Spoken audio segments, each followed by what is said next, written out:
Hi friends! இன்றைக்கி நாங்கள் வீட்டுக்காரெல்லாம் வீட்டிலே விட்டுட்டு லேடீஸ் மட்டும் வெளியில் கிளம்பிட்டோம். எங்கன்னு பார்த்தீங்கன்னா, பக்கத்தில் இருக்கிற ஒரு காளான் கடைக்கு தான் போயிருந்தோம். நான் ஏற்கனவே இருந்த வீட்டில் பார்த்தீங்கன்னா, எனக்கு நிறைய ஃப்ரெண்ட்ஸ் இருந்தாங்க.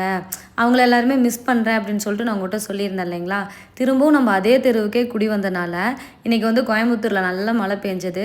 சரி சூடாக ஏதாவது போய் சாப்பிட்டு வரலான்னு சொல்லிட்டு எல்லோரும் சேர்ந்து போய் பக்கத்தில் இருக்கிற ஒரு காளான் கடையில் காளான் சாப்பிட்டுட்டு, அப்படியே வீட்டில் இருக்கிற குழந்தைங்களுக்கும் வீட்டுக்காருக்கும் பார்த்தீங்கன்னா பார்சல் வந்து வாங்கிட்டோம். அப்புறமா ஒரு கடைக்கு போயிட்டு அங்கே வந்து பார்த்திங்கன்னா அந்த இலந்த வடைலாம் வாங்கிட்டு டீ வாங்கி குடிச்சிட்டு ஸ்ட்ரெயிட்டாக பார்த்திங்கன்னா பியூட்டி பார்லர் போயிட்டோம். அங்கே போய் என்ன பண்ணோன்னு நினைக்கிறீங்க? வெறும் ஐப்ரோ மட்டும்தான் பண்ணணும்.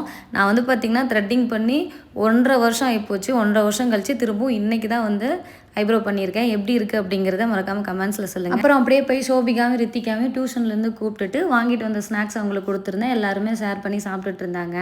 இப்போ நான் உங்கள்கிட்ட ஒரு கேள்வி கேட்குறேன். நீங்கள் இந்த மாதிரி கல்யாணத்துக்கு அப்புறம் உங்கள் ஃப்ரெண்ட்ஸோட வெளியில் போயிருக்கீங்களா? அதுக்கு உங்கள் வீட்டுக்காரோட ரியாக்ஷன்லாம் எப்படி இருக்கும் அப்படிங்கிறத மறக்காமல் கமெண்ட்ஸில் சொல்லுங்கள். எங்கள் வீட்டுக்கார் பார்த்திங்கன்னா போயிட்டு வரேன்னா போயிட்டு வா அப்படின்றவாரு. அவ்வளோதான்.